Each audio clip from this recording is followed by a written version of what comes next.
Even if Disney still had the most talented people in the world working, with the best writers, with a good sense of narrative and the cultural moment, even if everything worked perfectly, it would have been almost impossible for this movie to succeed. You may have heard about flops before, but what Disney just did is something the entertainment industry hasn't seen in decades. Quiet, strategic, almost surgical. Without warning, Disney began pulling Snow White from theaters, shelves, and even digital platforms. Not with a press release, not with an apology, just silence. In a matter of days, it was like the movie never existed. No tweets, no trailers, no celebration, no now streaming on Disney+.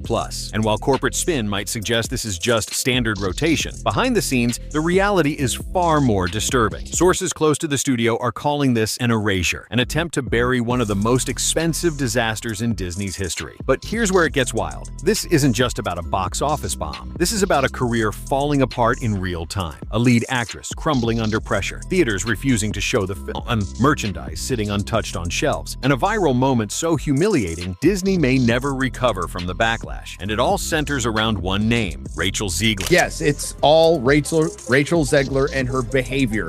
And if it was just one comment, it probably would have been forgotten by now. And it became such a disaster that they had to shut her up, which was the smartest move they made. She was supposed to be Disney's next princess. Now, she might be the face of one of Hollywood's most catastrophic collapses. But how did it all spiral so fast? Why did Disney suddenly pull the plug? And what really happened on the Snow White set? Let's start with Disney's silent retreat, a vanishing act no one saw coming. Without saying a word, Disney initiated what some are calling the Great Pullback. In the span of just a few weeks, Snow White was stripped from high-traffic retail stores. At first, people thought it was temporary, maybe inventory rotation, maybe just low demand. But then came the digital storm. Search for Snow White on streaming platforms? Gone. Try to find merchandise online? Product listings marked unavailable or quietly delisted. Even the official Snow White social media hashtags, once promoted by Disney's marketing machine, vanished from their branded pages. It was like watching a company wipe its hands of a $250 million investment. And make no mistake, this wasn't subtle. Even theater chains started pulling the film from showtimes weeks ahead of schedule, citing lack of attendance and operational necessity. One executive called it the most aggressive walkback Disney's done since The Lone Ranger, referencing a similarly painful box office failure. But what makes Snow White's disappearance different is this: Disney never acknowledged the failure. There was no apology tour, no rebranding, no statements from execs, just silence. And when you combine silence with deletion, the message is louder than any press release. This didn't happen. Let's all pretend it never did. So why would a company as big as Disney, known for controlling its narrative, opt for a quiet cover-up instead of the usual damage control playbook? Because the failure wasn't just about money, it was about reputation, it was about controversy, and as we'll explore next, it was very much about Rachel Zegler. When Rachel Zegler landed the role of Snow White, she was hailed as a breakthrough talent.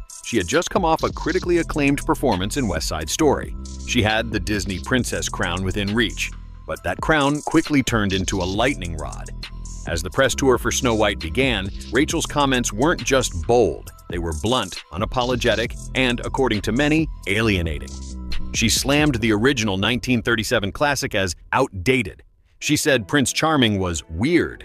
She claimed her version of Snow White was about not needing a man. And while some applauded her for speaking her mind, others weren't so kind. Backlash built fast. Meme pages started mocking her interviews. Clips of her press statements went viral, not because they were inspiring, but because they came off as smug, dismissive, and tone-deaf. But it didn't stop there. As box office numbers began rolling in and the reality of the flop set in, Rachel's social media presence started to crack. She posted cryptic messages on Instagram, she fought with fans in the comment sections, and in a now infamous live stream, she appeared visibly emotional, almost panicked, while trying to explain away the film's poor performance. "I know I'm not perfect," she said, eyes glassy, "but I thought people would give this movie a chance. It wasn't just a PR nightmare, it was a meltdown, happening in real time." Meanwhile, reports started surfacing that Rachel was becoming a liability. Behind the scenes, Disney insiders allegedly asked her to stop speaking to press. Entire promo appearances were canceled, and eventually Rachel vanished from the promotional circuit entirely. What started as a bold, empowered performance quickly devolved into one of the most public, savage image collapses in modern Disney history. And if you thought the press interviews and live streams were damaging, wait until you hear what happened when Rachel tried to show up to support her own movie. Because next, we're going inside the viral moment that broke the internet, a recording so brutal, so symbolic of the film's failure that even Disney couldn't spin its way out of it. At this point, it wasn't just the internet turning against Snow White, it was the theaters themselves. Normally, major movie chains are contractually obligated to keep big studio films on screen for a set number of weeks, especially something as high budget as a Disney release. But Snow White was so empty, so utterly lifeless in attendance, that theater owners started breaking their contracts just to get rid of it. They weren't asking to pull the film early, they were begging, and in some cases, they didn't even wait for approval. They replaced Snow White with anything: indie films, animated reruns, even older movies already available on streaming. One manager reportedly swapped in a 10-year-old Pixar short just to avoid screening Snow White to rows of empty seats. But then came the clip. One short video, posted by a fan walking into a 2:00 p.m. showing. Phone in hand, voice steady, they narrated, "Okie dokie, I'm walking into Snow White, let's see how empty it is." They opened the door, and the theater was completely barren. 2 people, tops. The rest, empty chairs in full view. It looked less like a Disney premiere and more like a fire drill that never got rescheduled. The clip exploded. Millions of views. The caption? Snow White and the 7 empty seats. Other memes followed. Rachel's royal wreck, the fairest flop of them all. Even mainstream media picked it up. Outlets that usually tread lightly around Disney were now running headlines like, "Disaster in theaters, Snow White can't fill seats." Was this the final straw for Disney's remake era? And the deeper you dug, the worse it got. Weekend shows, normally packed for family releases, were running at 5% capacity. Parents weren't bringing their kids. Disney fans weren't showing up. People weren't just boycotting the movie, they were actively mocking its existence. The buzz wasn't, "Have you seen Snow White yet?" It was, "Can you believe anyone made this?" But while the US was laughing, other parts of the world weren't even giving it a chance, because in Lebanon, the entire film was just banned. Yes, you heard that right. Lebanon didn't just pull Snow White from theaters, they banned it outright. Not delayed, not limited. Banned. No streaming release, no digital copies, no Blu-rays shipped. It was erased from the market as if it had never existed. And while official reasons cited cultural misalignment, insiders claim it went much deeper. The backlash surrounding Rachel Zegler's statements about equality, tradition, and the role of men in fairy tales struck a nerve, especially in countries with deeply rooted values around family structure and traditional storytelling. But here's what's chilling. Lebanon might have been the first, but it wasn't alone. Other international markets quietly scaled back advertising. Premieres were canceled, press events disappeared, and globally, Snow White earned a fraction of what previous Disney remakes made, despite the studio pumping over $250 million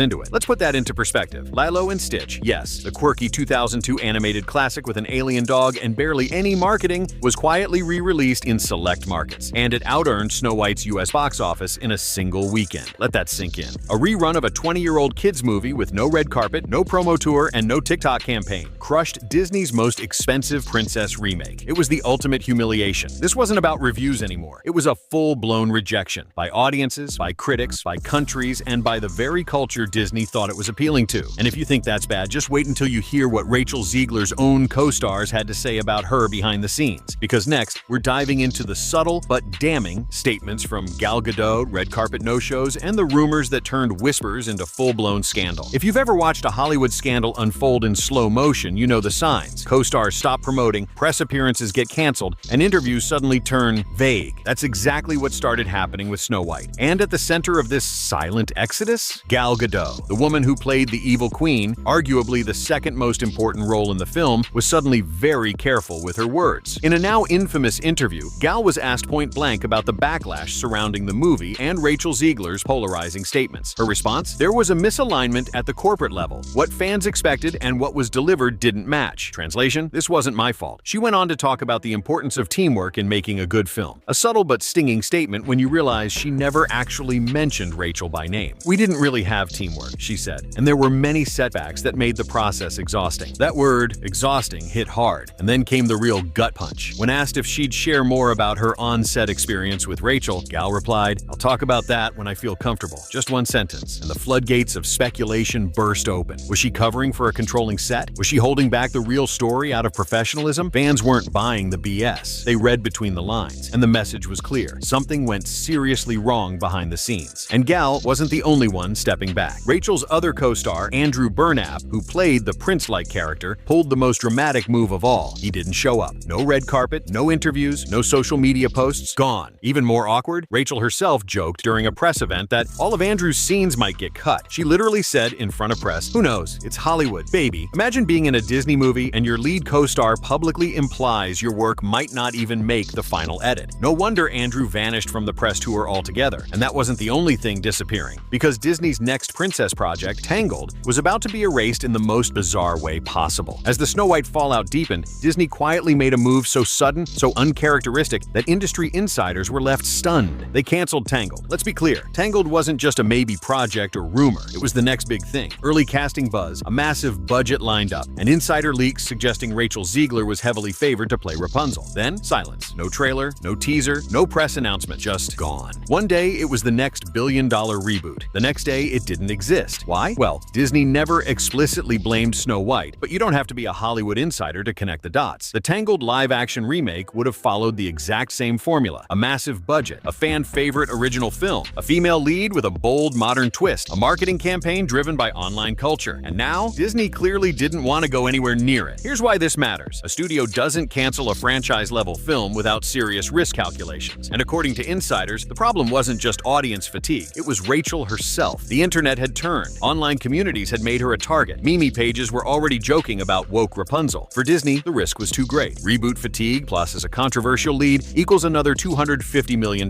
disaster. So instead of salvaging it, they pulled the plug. No recasting, no delays, just full-on cancellation. This wasn't just a business decision. It was a signal that Disney was pulling back from a strategy it once proudly led. And in the middle of all of it, Rachel Zegler, watching project after project slip away before they even began. But if you think that was the low point, think again. Because next, she tried to make a comeback. Flowers in hand, cameras ready, and walked into a moment so painfully awkward, it became internet legend. At this point, Rachel Zegler wasn't just avoiding press, she was trying to control the narrative. In an emotional Instagram video, she appeared tearful, raw, and visibly shaken. She quoted art history. She talked about the cracked sculpture of winged victory at the Louvre, saying, "Despite my flaws and despite my cracks, I hope people will still line up to see me." But this wasn't the comeback moment she'd hoped for, because just days later, she stepped into what should have been a redemptive public appearance, and instead walked into a career-defining meme. Rachel showed up to a Snow White screening, flowers in hand, camera crew in tow, smiling as if it were a victory lap. But the audience? A handful of scattered viewers, empty rows stretching across the theater like a ghost town. She posed in front of the screen like it was a full house premiere, but the pictures told another story entirely. Within hours, social media had a new favorite punchline: Snow White and the 7 empty seats. Others called it Rachel's funeral tour. Memes circulated calling her the princess of PR panic. One tweet read, "She brought flowers to a box office wake," and while memes come and go, the box office numbers did not. Snow White, with a production budget estimated at over $250 million,